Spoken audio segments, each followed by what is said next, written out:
Alright, I am Tahuti Kepara Iteru. Now this video right here, I want to go deeper into the science of aliens and extraterrestrials. This video right here will be the greatest disclosure of aliens I've ever discussed across all my channels. This will be the greatest disclosure right here, right? So now, I came across information, right, where the U.S. Air Force, it was a U.S. Air Force top secret document about an encounter with an alien, right? And I had this document on my computer for at least 2 years, but I never really, I never really released it until now, right? And this document discloses an alleged interview with this being, right here. So again, we're gonna go into this document right here. So information from the document is as follows. It says that I refer to the alien as her. Actually, the being was not sexual in any way, either psychologically or physiologically, right? She did have a rather strong feminine presence and demeanor. However, in terms of sociology, the being was asexual and had no internal or external reproductive organs, right?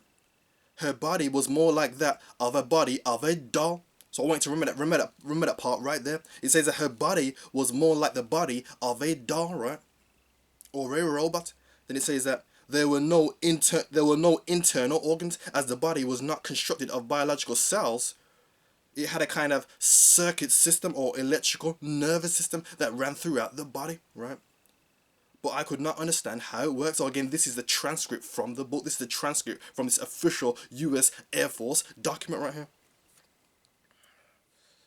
So it says, eventually, I learned that the alien was not identified by her body, but by her personality, so to speak. She was known by her fellow aliens as Air. This is the closest word I can use to describe the name using the English alphabet. I sense that she preferred the feminine gender.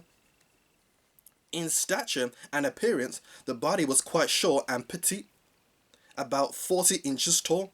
The head was disproportionately large relative to the arms, legs, and torso, which were thin, right? There were three fingers on each of the two hands, and the feet, which were somewhat prehensile. The head had no upper. So again, this part is key. This part is key. I want you to remember this part right here.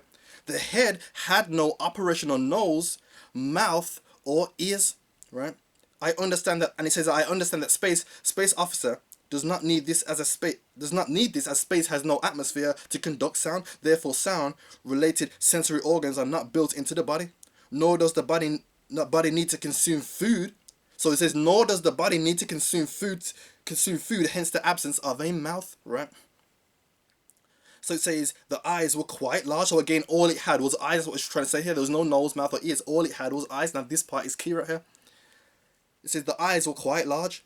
I was never able to determine the exact degree of the visual acuity of which the eyes were capable, but I observed that her sense of sight must have been extremely acute.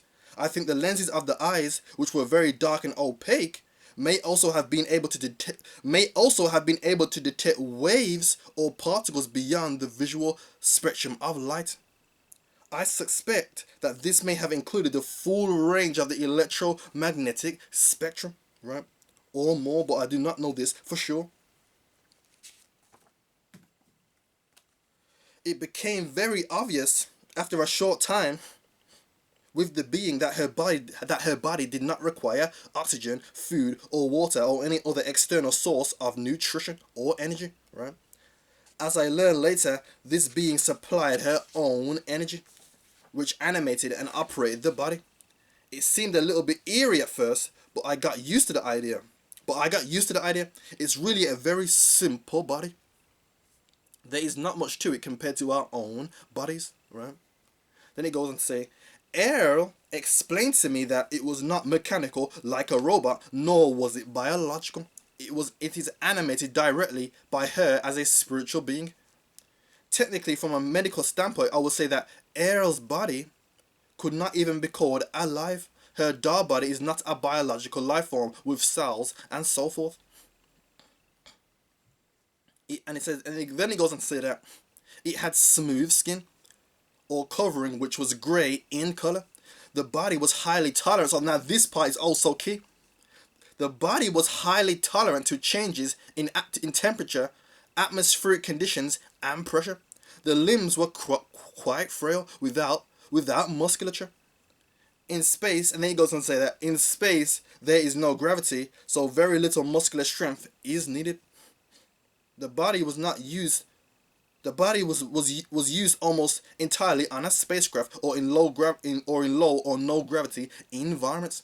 Since Earth has a heavy gravity, the body was not able to walk around very well as the legs were not really suited to that purpose. The feet and hands were quite flexible and agile. So the hands and feet were quite flexible and agile. So now it goes into a question and answer right here. So now the person is interviewing the alien and getting a question and answer from the alien right here. So again, this part is also deep right here. It says that, so the interviewer asked the alien, do you have any, so again, this part is key, do you have any special environmental needs such as air temperature, atmospheric chemical content, air pressure, or waste elimination? And then the alien answered, no, I am not a biological being. Right? And then the interviewer asked the alien again, how do your people communicate with each other? And the answer was through thought and mind. And then it says, the words mind and thought combined together are the closest language words I can think of to describe the idea at this time. However, it was very obvious to me that they communicate directly from the mind, just as she's communicating with me. So it basically was trying to say that the alien was telepathically communicating with the interviewer right here.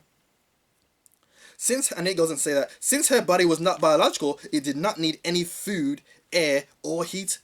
And apparently she didn't sleep either, so that part is also key. She didn't even sleep, right? There were no eyelids or eyebrows above her eyes. So the eyes didn't close, right? Should the time, okay. So the eyes didn't close. I don't think anyone could tell whether she was sleeping or awake as long as she was sitting upright in the chair. Unless she moved her body or gestured with her hand, it could be hard to tell whether she was even alive or not, unless you could perceive her thoughts. Now that and then it goes and say that now that I have scanned the books and material you provided me, this data has been relayed to our space station in this region and processed by our communication officers through our computers. It has been translated into my own language and relayed back to me in a context that I can think with, right? And it says that I have also received additional information from files stored in our computers about the English language and the domain records concerning Earth civilization. And then it says that apparently Air is able to scan something she sees through the lenses of her doll body eyes, upload the data to a computer on a space station, and have it processed and downloaded to her. And it says maybe she does it telepathically. This is not clarified. So this is not clarified anywhere in the transcripts or notes. Alright. So then the document then explains how this alien entity Errol is actually an immortal spiritual being. Right? Got a bit of time. Okay. Personally, it is my conviction that all sentient beings are immortal spiritual beings. This includes human beings. For the sake of accuracy and simplicity, I will use a made-up word, ISBE, because the primary nature of an immortal being is that they live. So this part is key. The primary nature of an immortal being is that they live in a timeless state of is.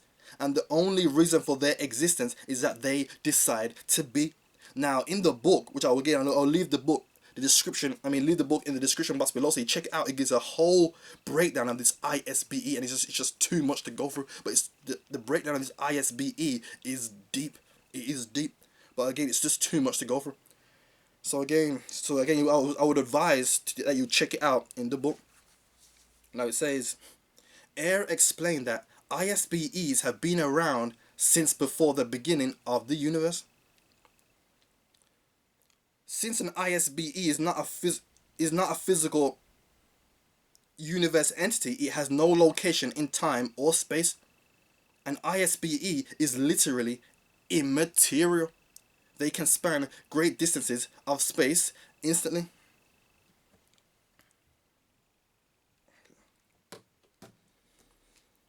Then the document goes on to explain how this entity. So now the document goes on to explain how this entity air travels through space, right? So it says, "How does your spacecraft fly?"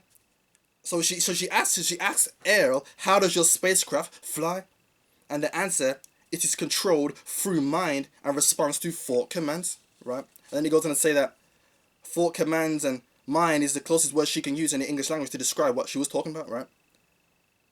And it says that their bodies, and I think the spacecraft, are connected directly to them through some kind of electrical nervous system that they control with their own thoughts, right? Okay. See what time we go. Short for time these days. Okay. So the document goes into more detail on how the spacecraft is operated by an ISBE such as Air. So I'm trying to skim through this. Okay, so it says that the spacecraft is operated. So this in this transcript says that the spacecraft is operated by ISBEs who use doll bodies in much the same way that an actor wears a mask and costume. It is like a mechanical tool through which to operate in the physical world. So it says that. So again, it says that this doll body is like a mechanical tool through which they use to operate in the physical world, right? She, as well as the other ISBEs of the officer class and their superiors, inhabit these doll bodies when they are on duty in space. When they are not on duty, they leave the body and operate, think, communicate, travel, and exist without the use of the body. Then it says the bodies are constructed of synthetic materials, including a very sensitive electrical nervous system to which each ISBE adjusts themselves or tunes in to an electrical wavelength that is matched uniquely to the wavelength or frequency emitted by each ISBE. Each ISBE is capable of creating a unique wave frequency which identifies them much like a radio signal frequency. This serves in part as identification like a fingerprint, right? The doll body acts like a radio receiver for the ISBE. No two frequencies or doll bodies are exactly the same.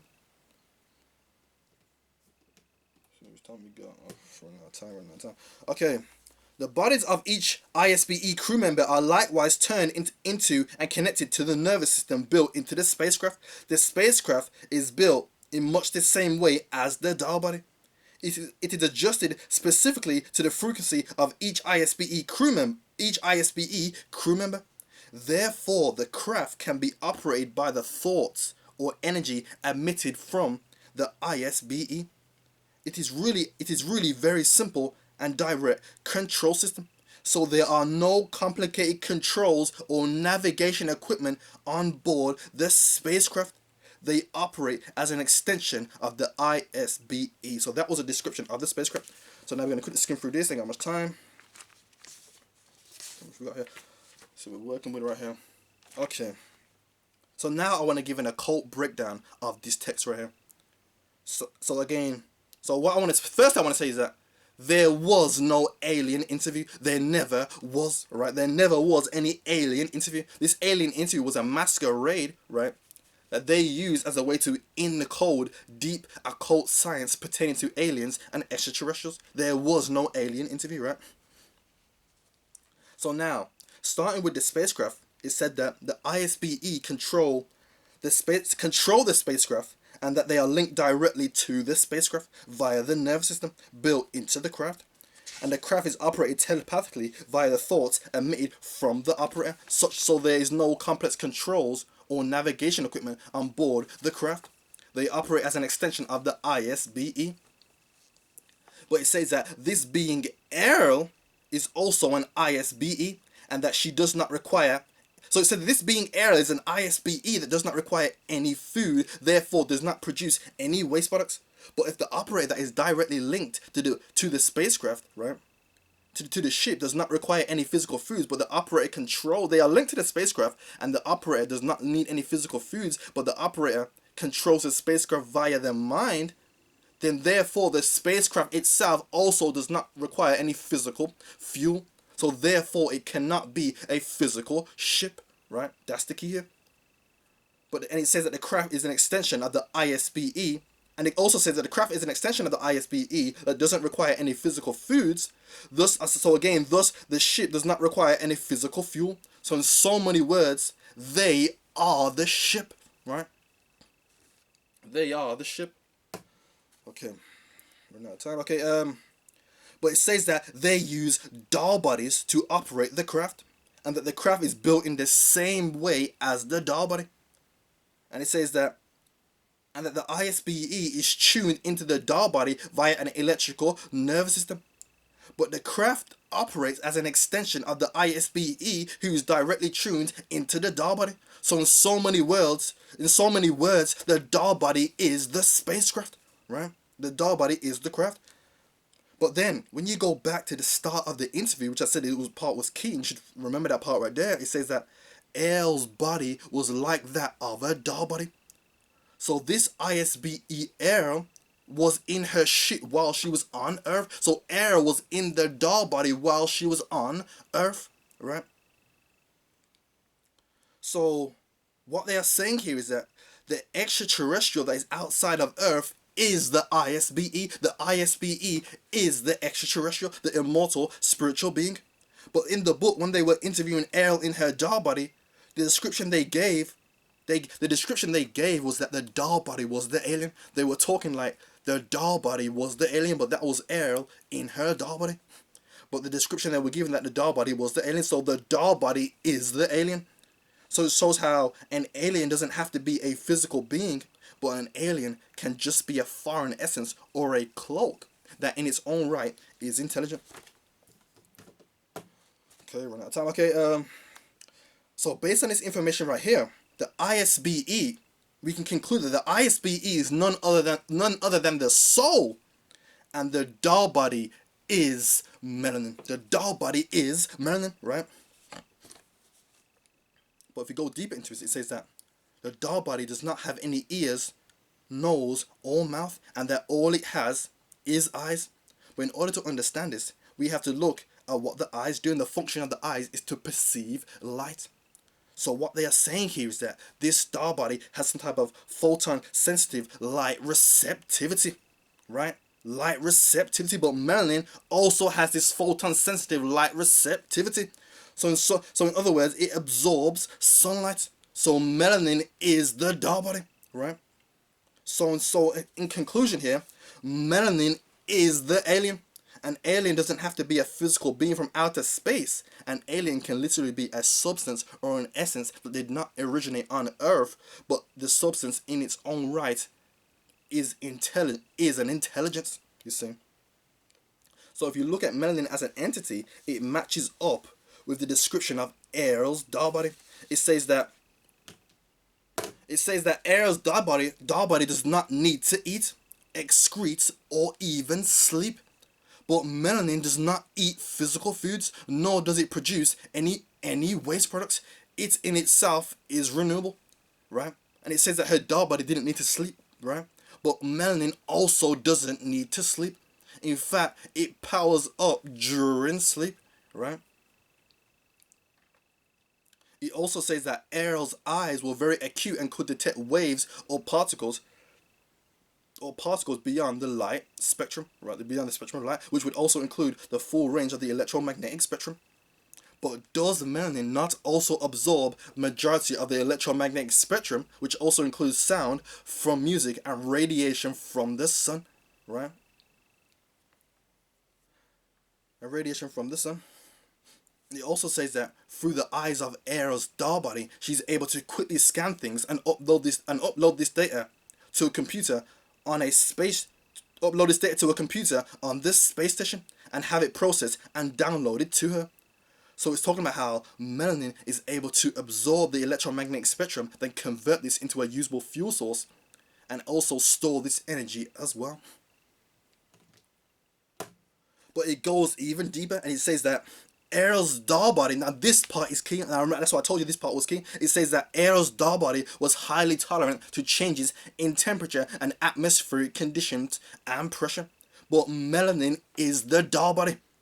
So what they are saying here is that, and this is what I've been trying to tell you before, I've been mentioning this in other videos, melanin can adapt to any environment in any atmosphere, on any planet, or in any universe, and it adapts, and then it will take on the form required for that specific planet, right? So melanin is the alien, and this alien adapts. That's where all your alien forms come from, but again, we'll go deeper into that at a later date, but that's where all your alien forms come from, but again, it's melanin taking on the form for that specific planet. Okay, so now, so the conclusion here is that, so again, so that's what it is right there. So now the conclusion here is that the alien that you have been looking for is not a physical being, but it is an intelligent alien essence that is present within your physical body that we know as melanin, right?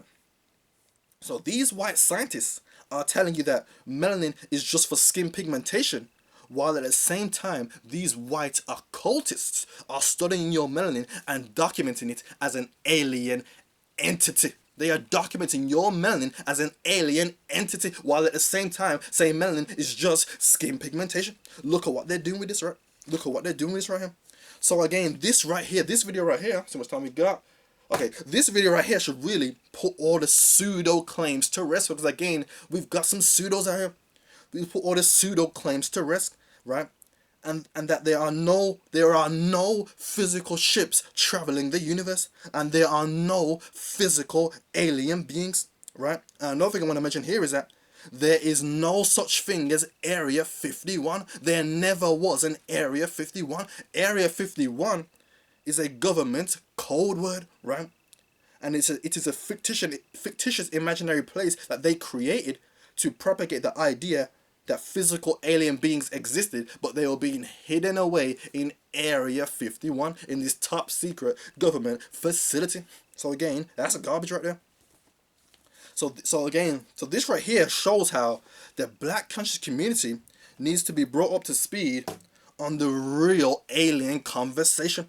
And it shows how the white community and the white occultists are laughing at us, right? When we're still running around saying that physical beings, saying that these aliens are physical beings called the Anunnaki, and that these Anunnaki travel in a physical ship, and that these Anunnaki are black people with afros that travel in a physical ship called Nibiru orbiting our solar system. So they're laughing at us right now, right?